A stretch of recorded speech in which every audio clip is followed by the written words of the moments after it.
মাথায় রাখবি প্রস্তুতির সেরা ঠিকানা হচ্ছে স্টাডিকার WB ইউটিউব চ্যানেল, অর্থাৎ আমাদের চ্যানেল। তোমরা নিচে আমাদের যোগাযোগ নম্বর দেখতে পাচ্ছ, এই নম্বরে যোগাযোগ করে তোমরা তোমাদের প্রয়োজনীয় 100% কমনযোগ্য নোটপত্রগুলি সুলভ মূল্যে সংগ্রহ করতে পারো, সেটা 5th সেমিস্টারের হোক কিংবা 6th সেমিস্টারের। 5th সেমিস্টারের পরীক্ষা আমরা কয়েকদিনের মধ্যেই অ্যাটেন্ড করব, এবং তোমরা যদি চাও যে 6th সেমিস্টার অর্থাৎ লাস্ট সেমিস্টারটা আমরা জোর কদমে প্রস্তুতি নিয়ে আমাদের কলেজ লাইফটাকে শেষ করব, তো সেই সূত্রে খুব ভালো হবে যদি 6th সেমিস্টারের শুরু থেকে আমাদের 100% কমনযোগ্য নোটপত্রগুলি সংগ্রহ করে তোমাদের প্রস্তুতিটা জোর কদমে নিতে পারো। যাই হোক, আজকের এই ভিডিওটিতে আমরা ব্রহ্মাস্ত্র সাজেশন সম্পর্কে আলোচনা করব। ব্রহ্মাস্ত্র সাজেশন, তাও আবার আমাদের সাজেশন, সেটা হচ্ছে অতি অল্প কয়েকটি প্রশ্ন পড়ে পরীক্ষায় 100% কমন পাওয়া।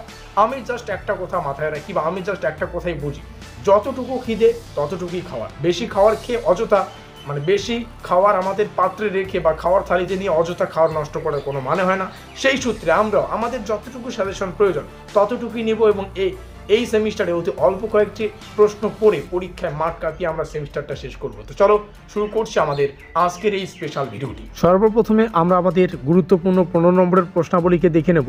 তো 15 নম্বরের জন্য শুধুমাত্র 8টা প্রশ্ন পড়তে হবে, এবং এই 8টা প্রশ্ন ভালো করে পড়তে পারলে পরীক্ষায় কিন্তু 100% তোমরা ইজিলি এই 15 নম্বরের প্রশ্নটি কমন পাবে, তাও আবার ব্রহ্মাস্ত্র সাজেশন থেকে। যেমনটা বলছি, আমাদের পরীক্ষায় 3টা 15 মার্কের প্রশ্ন আসে, সেখান থেকে একটা প্রশ্নের উত্তর করতে হয়। আমি আবারও বলছি, এই 8টি প্রশ্ন ভালো করে পড়তে পারলে পরীক্ষায় আসা 3টা প্রশ্নই কমন পাবে। তোমরা তোমাদের পছন্দ অনুযায়ী যে কোনো একটা প্রশ্নের উত্তর লিখে দিও, ঠিক আছে? তার মধ্যে প্রথম প্রশ্ন, ভারতবর্ষের গণতন্ত্রের প্রকৃতি আলোচনা করো। দ্বিতীয়, মন্ত্রিসভার নীতি ধারণ প্রক্রিয়া সম্পর্কে আলোচনা করো। তৃতীয়, ভারতবর্ষের স্বার্থান্বেষী গোষ্ঠী হিসেবে চেম্বার অফ কমার্স ও ইন্ডাস্ট্রির ভূমিকা বিবৃত করো। 4 নম্বরে যেটা রয়েছে, ভারতের দলীয় রাজনীতি এবং নির্বাচনী আচরণ, এগুলো পড়বে।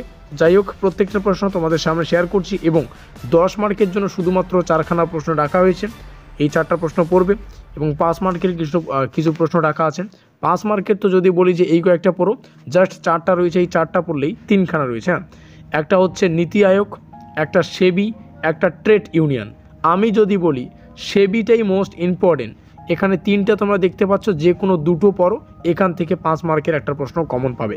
হয় নীতি আয়োগ পড়ো, না হলে সেবি পড়ো, না হলে ট্রেড ইউনিয়ন। আবারও বলছি, 3টা থেকে যে কোনো দুটো পড়ো, দুটো থেকে তোমরা একটা কমন পাবে।